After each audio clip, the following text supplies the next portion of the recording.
Welcome to the deep dive. Today, we're going deep into genomics research. You sent over some really interesting papers from the Genomics ArcFIF. Oh, And yes. we're going to break down those key insights. Yeah. It's some pretty complex stuff, but we're going to make it exciting, especially for those of you interested in, the future of healthcare and how we treat diseases. Yeah, absolutely. These breakthroughs really have the potential to, directly impact our lives, which makes them even more fascinating. Yeah. So let's just jump right into it. The first paper, Effect Size-Driven Pathway Meta-Analysis for Gene Expression Data, Okay. introduces GSEMA. And traditional meta-analysis, Yeah. often struggles because different studies might be missing different genes. This new method seems to have a clever workaround, though. Yeah. So instead of focusing on individual genes, Okay. GSEMA analyzes pathways. Interesting. Pathways are groups of genes that work together to perform a specific function. And what GSEMA does is it determines the activity level of a pathway in a single sample, Got it. even if some genes are missing from the data. So GSEMA analyzes pathways, which are like these interconnected networks of genes Exactly. to get a more complete picture, Right. even with missing data. Exactly. This means GSEMA could be incredibly helpful for, complex diseases like lupus, Exactly. which involve many interacting genes. Am I Yeah. understanding this correctly? You are. GSEMA basically retains crucial information about the effects being studied, even with missing genes. Wow. And impressively, it also controls false positive Oh, that's great. and provides biologically meaningful insights. So GSEMA is like a super-powered puzzle solver for our genes. Exactly. By seeing the bigger picture, even with missing pieces, it could help us understand and treat these really complex diseases. Absolutely. That's quite a breakthrough. It is. Okay, so moving on to our next paper, Sequence Lab, a comprehensive benchmark of computational methods for comparing genomic sequences. Okay. This one tackles the challenge of speed in genomic analysis. Right. Comparing genomic sequences is fundamental, It's a fundamental process. in pretty much everything, Yeah. but it's computationally intensive. Exactly. And this paper provides the first in-depth analysis of the various methods for comparing sequences. Okay. So it helps researchers choose the most efficient and accurate tool for their specific task. You've mentioned the term heuristics a few times. Right. For those of us who aren't computer scientists, can you explain what that means in this context? Sure. So heuristics are essentially smart shortcuts. Okay. They are algorithms designed to solve problems more quickly Got it. when traditional methods would be too computationally expensive. So Sequence Lab helps researchers choose the right heuristic for the job. Exactly. This prevents wasted time and effort and ensures valuable genetic information isn't just discarded. What I find really interesting is that they use real data sets from major sequencing platforms like Illumina, ONT, and PacBio. Yeah. This makes their findings directly applicable to real-world research, would you say? Absolutely. Sequence Lab provides data-driven insights that can lead to more efficient and accurate genomic analyses across a variety of platforms. But some might say that by focusing on these specific platforms, the research findings become less applicable to other platforms. That's a valid point, however. The principles behind Sequence Lab's benchmarking approach are broadly applicable. Okay. While the specific performance results might vary across different platforms, the methodology itself provides a valuable framework for evaluating and comparing different heuristics. Our final paper for this part of the deep dive, Metatrinity, enabling fast metagenomic classification via seed counting and edit distance approximation. Quite a mouthful. Topos, yeah. Explores the world of metagenomics. Right. Metagenomics analyzes complex communities of organisms in a shared environment, like the bacteria in our gut. Exactly. Existing tools often force researchers to choose between speed and accuracy. Right. This paper claims to have found a solution to this problem. Yeah. Am I on the right track? You are. Metatrinity leverages heuristics to strike a remarkable balance between speed and accuracy. Okay, so that brings up an important question. Yeah. Can you break down how Metatrinity uses these smart shortcuts to achieve both speed and accuracy? Sure. So Metatrinity combines two key approaches, seed counting and edit distance approximation. Okay. Seed counting helps quickly identify potential matches between sequences, Got it. while edit distance approximation allows for a more efficient comparison of those matches. I'm starting to see how this could have like a ripple effect across multiple areas of research. Absolutely. Instead of having to choose between a fast but potentially inaccurate tool Right. or an accurate but slow one, researchers can now benefit from both. Exactly. This could be particularly helpful for things like diagnosing infections or identifying microbial imbalances. Yeah. What are your thoughts? I agree. MetaTrinity's ability to achieve both speed and accuracy has the potential to significantly advance research in various fields, from healthcare to environmental science. This has been a fascinating discussion about the progress being made in genomics research. Yeah. Each of these papers presents a really clever solution to the challenge of extracting meaningful insights from large data sets. But before we get ahead of ourselves, let's delve a little deeper into some other exciting developments in part 2. Sounds good. We'll be back in a moment. It's amazing, isn't it? It is. How researchers are developing these new ways to get meaningful insights from these massive data sets. Right. Our next paper, Yeah.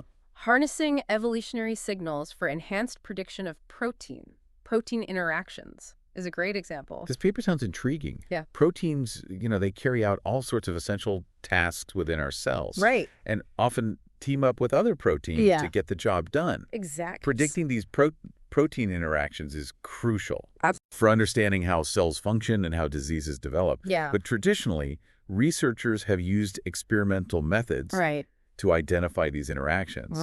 And these methods can be time-consuming and expensive. Yeah, very much so. So what's the alternative?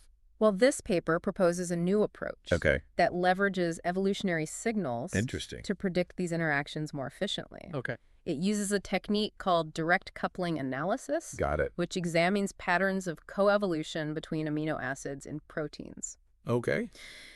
So if two amino acids from different proteins consistently mutate together over evolutionary time, it suggests they might be physically interacting. So instead of relying on, expensive and time-consuming experiments, Right. researchers can use evolutionary history to predict which proteins are likely to interact. Exactly. It's like using a historical record to solve a present-day mystery. Chuckles. Like that. But how effective is this approach? Well, the researchers tested their method on a large data set of known protein interactions, Right. and they found that it significantly outperformed other computational methods in terms of accuracy. Wow. They were even able to predict interactions between proteins from different species, That's incredible. which really highlights the power of these evolutionary insights. That's fascinating. By looking at how proteins have evolved over millions of years, Yeah, we can gain insights into how they function today. exactly. It seems like this evolutionary approach has the potential to really accelerate drug discovery or Absolutely. help us understand how diseases arise. Yeah. Our next paper, Okay. Unveiling Cellular Heterogeneity in Cancer, using single-cell RNA sequencing. A comprehensive review takes us into the world of single-cell genomics and its application to cancer research. Right. For a long time, we analyzed tumors as this homogeneous mass, but now we know that tumors are incredibly diverse. Yes, very much so. Each cell within a tumor has its own unique set of genes that are turned on or off. Right. This is where single-cell RNA sequencing comes in. Exactly. And this review highlights how single-cell RNA sequencing is being used to study cancer. Okay. It allows us to zoom in on individual cells within a tumor Oh, and analyze their gene expression profiles. so instead of assuming every cell in a tumor is the same, Right. we can now identify individual cells that might be driving tumor growth Yes. or resistance to therapy. Exactly. Wouldn't you say this is a game changer for cancer research? It is. Single-cell RNA sequencing allows us to study the tumor microenvironment in unprecedented detail. Wow. We're discovering new cell types within tumors That's amazing. and gaining insights into how these different cell types interact. It's like we've gone from looking at a blurry picture of a tumor to seeing it in high definition. Yeah, a much clearer picture. We can now identify the key players and understand how they're contributing to the disease. Exactly. This level of detail must have significant implications for developing new cancer therapies. It does. Single-cell RNA sequencing is paving the way for more precise and effective cancer treatments. How so?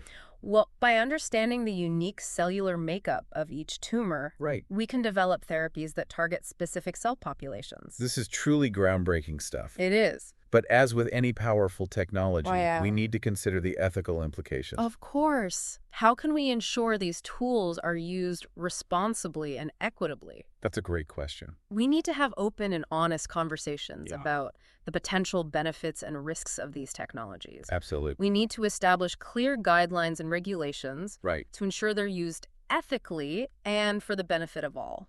Well said. These conversations are crucial as we enter this new era of personalized medicine. I agree. But for now, let's take a moment to reflect on the incredible progress we've seen in genomics research. Yeah, it's really remarkable. We'll be back shortly to wrap up our deep dive with some final insights. Welcome back to the deep dive. We've been exploring some groundbreaking advancements in genomics research and our final paper, Deciphering the Language of Non-Coding DNA. A deep learning approach dives into a topic that was once dismissed as junk DNA. For a long time we thought it didn't do much. Right. But we now know that non-coding DNA plays a vital role in regulating gene expression. Yeah, it's like the control panel for our genes, Exactly. determining which ones are turned on or off. And its complexity has made it really difficult to study. It has. But this paper suggests that deep learning could be the key to unlocking these secrets of non-coding DNA. This paper describes a deep learning model that can actually decipher the language of non-coding DNA Wow. and predict its function. So how does that work?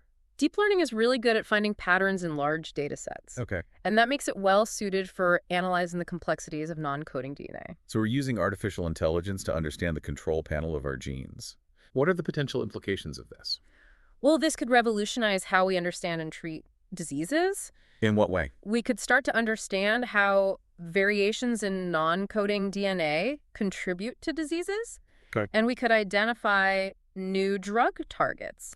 And perhaps most importantly, we can gain a deeper understanding of how our genes are regulated. It's like having a new lens through which to view the human genome. Exactly. We're going beyond simply reading the DNA sequence Right. to understanding this complex language that controls it. It really opens up a whole new chapter in our understanding of genetics. Our final paper, Okay. CRISPR-Cas13, a versatile tool for RNA editing and beyond, explores another exciting frontier in genomics RNA editing. CRISPR-Cas9, has revolutionized gene editing by targeting DNA. Right. But Cas13 targets RNA, Interesting. the messenger that carries instructions from DNA to the protein-making machinery. So it's like editing a copy of a document rather than the original. Exactly. Cas13 offers a more subtle and potentially reversible approach to manipulating gene expression. Okay. Instead of altering the DNA blueprint itself, Yeah. we can edit the RNA transcript. This must have significant implications for treating genetic diseases. Absolutely. Cas13 could be used to correct genetic defects that affect RNA. Wow. Or to silence disease-causing genes. That's incredible. And even to develop new diagnostic tools. Those potential applications are vast. They are.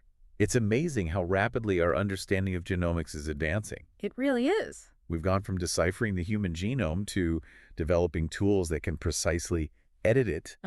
And now we're exploring the intricate language of non-coding DNA Right. and the potential of RNA editing. It's an exciting time to be in the field of genomics. With each breakthrough, Yeah. we gain a deeper understanding of the fundamental mechanisms of life. It's clear that these advancements have the potential to transform healthcare and our understanding of disease. Absolutely. But as we navigate this uncharted territory, We must proceed thoughtfully and ethically. I couldn't agree more. We have a responsibility to ensure these powerful tools are used for the benefit of all humankind. Well said. And on that note, we conclude this deep dive into the latest breakthroughs in genomics research. We hope you found this exploration as fascinating as we did. Until next time, keep exploring and stay curious.